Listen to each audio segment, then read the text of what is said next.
coming in and meeting everybody in person, it's so much different than just doing it over Zoom or online. You get to actually shake hands, look them in the eye, hear their stories, their backgrounds, and then that's when you really start building the real connections. So it's night and day from being online to being in person. So that's probably my biggest takeaway, is just the in-person interactions. Yeah, so I used to be one of those guys that was on the fence too, and I just kind of looked at it as like an investment. So I mean, your greatest investment is in yourself, right? So if you're one of those that's on the fence, it can be scary, but the return that you're going to get from this investment is, infinite, really.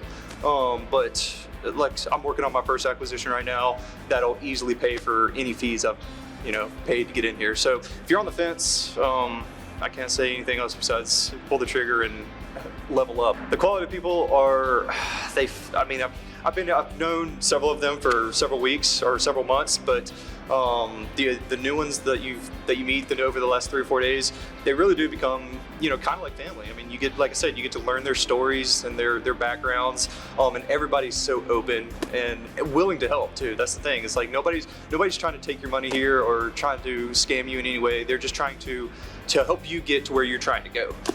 And so that's been invaluable to me. Kyle and Michael are great. I kind of make the analogy of, if you've heard of the Rich Dad Poor Dad book, I say that they're my rich dads, and then I have my poor dad. But so I go to them for like the financial advice, the life advice.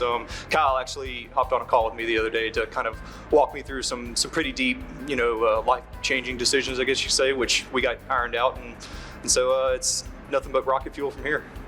Capital raising is probably one of those that I haven't put a whole lot of thought into. So I've been kind of in the acquisition space for the last couple of years, so I know, the process of start to finish from there. But when it gets to actually getting the deal across the line, you need to know where to get the money to do that if you don't have your own.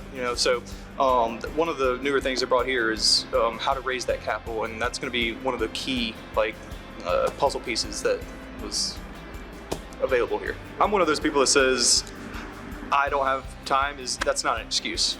People make time for what's important to them, and I'm also one of those people that's not going to beg you to come level up your life. Like, it's either something that you want to do or it's something that you don't.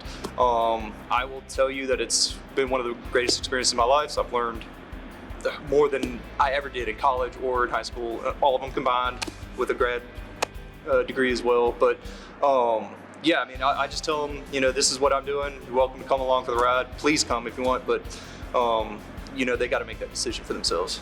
Business acquisitions is not for everybody. There are risks involved, but you're not going to make your generational wealth through your W-2 job. Just going Monday through Friday, 9 to 5, for your 70, 80, 90, whatever salary you have. It's going to take, you can do that for 20, 25 years and retire, or you can learn the art of business acquisitions and start making that kind of money way sooner and buy your time back.